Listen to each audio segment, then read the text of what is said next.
السلام علیکم ورحمۃ اللہ وبرکاتہ۔ آج انشاءاللہ تعالی سورۃ النساء آیت 167 سے ابتدا کریں گے۔ اعوذ باللہ من الشیطان الرجیم، بسم اللہ الرحمن الرحیم۔ ان بے شک، الذین جن لوگوں نے، یا بے شک وہ لوگ جنہوں نے، کفروا کفر کیا، انکار کیا، وصدوا انہوں نے روکا، صد یصد، صد اس کا مصدر ہے روکا، عن سبیل اللہ اللہ تعالی کی راہ سے، اللہ تعالی کے رستے سے، قد تحقیق، ضلوا بھٹک کر جا پڑے، گم ہو گئے، وہ راہ بھول گئے یا وہ گمراہ ہو گئے، ضلالا بعیدا، ضلالن کا معنی بھی ہوتا ہے گمراہی میں، بعیدا قریب کی ضد ہے دور، بعیدا دور کی۔ ان الذین کفروا بے شک وہ لوگ جنہوں نے کفر کیا، یعنی خود ایمان نہیں لائے، ایک تو یہ جرم، اور دوسرا وصدوا عن سبیل اللہ، اور دوسروں کو اللہ کی راہ سے روکا، حق قبول کرنے سے روکا، قد ضلوا ضلالا بعیدا وہ گمراہ ہوئے اور گمراہی میں بہت دور نکل گئے۔ ان الذین بے شک جو لوگ کفروا کافر ہوئے، وہ ظلموا اور ظلم کیا، لم یکن اللہ نہیں ہے اللہ تعالی، لیغفر بخشنے والا، ویسے تو وہ غفور الرحیم ہے، لیکن جنہوں نے کفر کیا اور ظلم کیا تو پھر اللہ تعالیٰ انہیں بخشنے والا نہیں ہے۔ لہم ان کو، ہم کی ضمیر راجع ہو رہی ہے جنہوں نے کفر کیا اور ظلم کیا، اور لا نہ، لیہدیہم ان کو دکھائے گا کیا، طریقہ رستہ۔ طریق آپ جانتے ہیں کہ عام طور پر انسان کے ہر اس مسلک کو جو کسی فعل کے بارے میں اختیار کرتا ہے طریق کہتے ہیں، خواہ وہ اچھا ہو یعنی محمود ہو، اور خواہ وہ اچھا نہ ہو یعنی مذموم ہو۔ ان الذین کفروا بے شک جنہوں نے کفر کیا، وظلموا اور ظلم کیا، لم یکن اللہ لیغفر لہم نہیں ہے اللہ تعالی کہ انہیں بخش دے، ولا لیہدیہم طریقا اور نہ یہ کہ انہیں سیدھی راہ دکھائے، لیکن ایک اور راہ ہے، کون سی؟ ادھر جائیں گے۔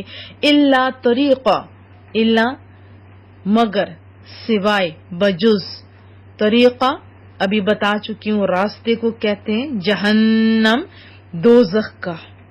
کون سا رستہ؟ اب کدھر جائیں گے؟ جہنم کا۔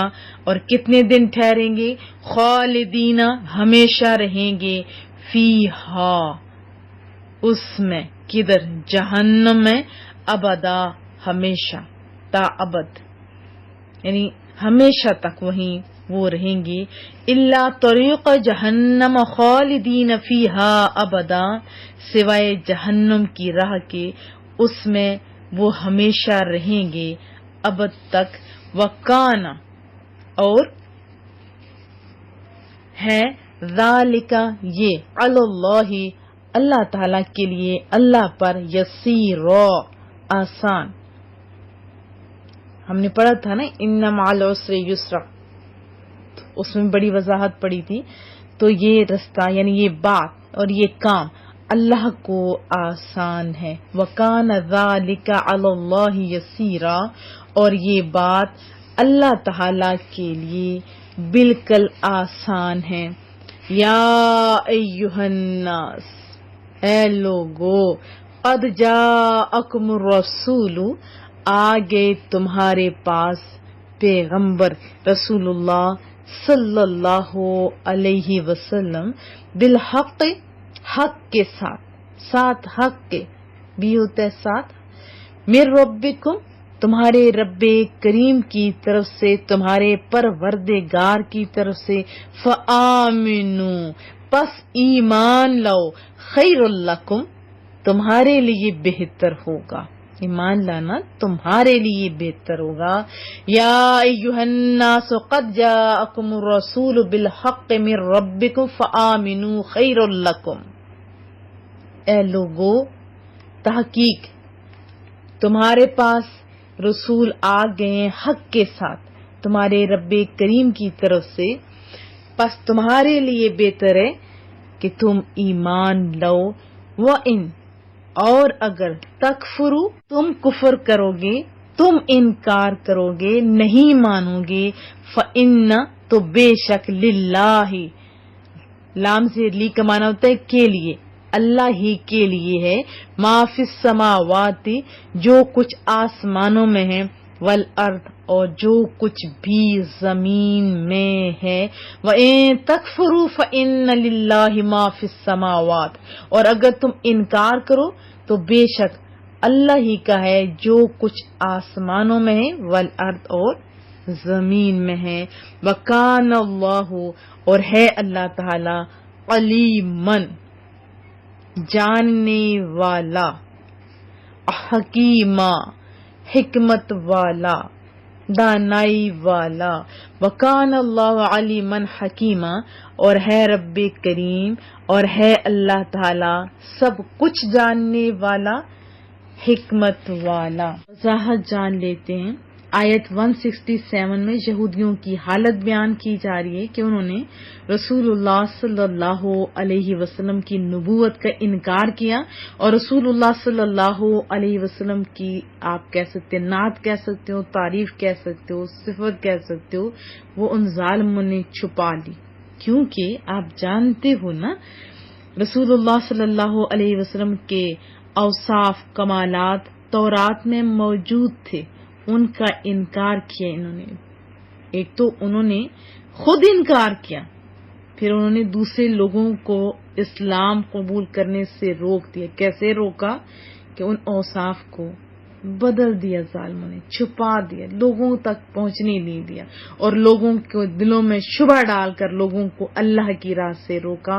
بے شک وہ ان حرکتوں کی وجہ سے دور کی گمراہی میں جا پڑے، کیونکہ ان میں گمراہ ہونا اور گمراہ کرنا دونوں چیزیں جمع ہو گئیں. اس وجہ سے کہا وہ دور کی گمراہی میں جا پڑے، بلکہ بہت دور نکل کے.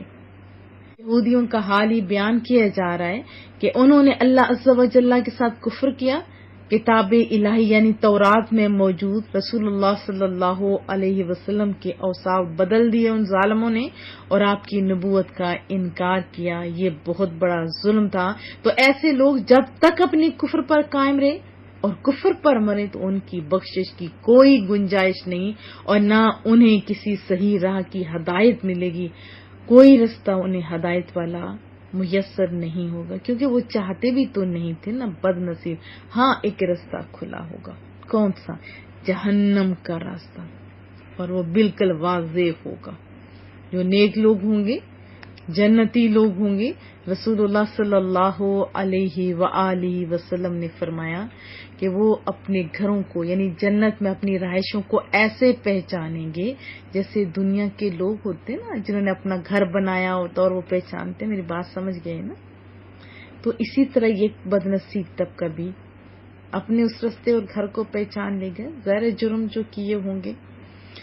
پھر لاسٹ میں دیکھیں جو آیت مبارکہ میں نے پڑھی 170، اس میں تمام انسانوں کو، تمام بنی نو انسان کو عظیم خوشخبری سنائی جا رہی ہے کہ دیکھو اے لوگو، رسول اللہ صلی اللہ علیہ وسلم حق کے ساتھ تشریف لا چکے. وہ خود بھی حق ہیں، ان کا ہر قول، ہر فعل، ہر عمل، ہر ادا حق ہے. ان کی شریعت حق ہے، ان کی طبیعت حق ہے، ان کی تعلیم حق ہے. وہاں باطل کا کوئی گزر نہیں. لہذا تم ایمان لے آؤ، اس میں تمہارے لیے ہی خیر ہے، تمہاری اپنی ذات کے لیے ہی خیر ہے. اگر تم رسول اللہ صلی اللہ علیہ وآلہ وسلم کی رسالت کا انکار کرو گے تو اس میں ان کا کچھ ضرر نہیں، ان کا آپ کچھ نہیں بگاڑ پاؤ گے. اور پھر فوراً ہی کہا. کتنا خوبصورت انداز ہے قرآن کریم کا. میٹھے انداز میں کہا کہ اللہ عز و جل تمہاری ایمان سے بے نیاز ہے. مانو گے تو تمہارا فائدہ ہے نا، مانو گے تو تمہارا اپنا فائدہ ہے نا، تم احسان تو نہیں کرو گے نا. ہاں نہیں مانو گے تو کوئی اور گھاٹا نہیں، تمہارا اپنا ہی گھاٹا ہے. اللہ سمجھ بھی عطا فرمائے اور تمام بنی نوع انسان کو اسلام کو سمجھنے، عمل کرنے کی توفیق عطا فرمائے. السلام علیکم ورحمۃ اللہ.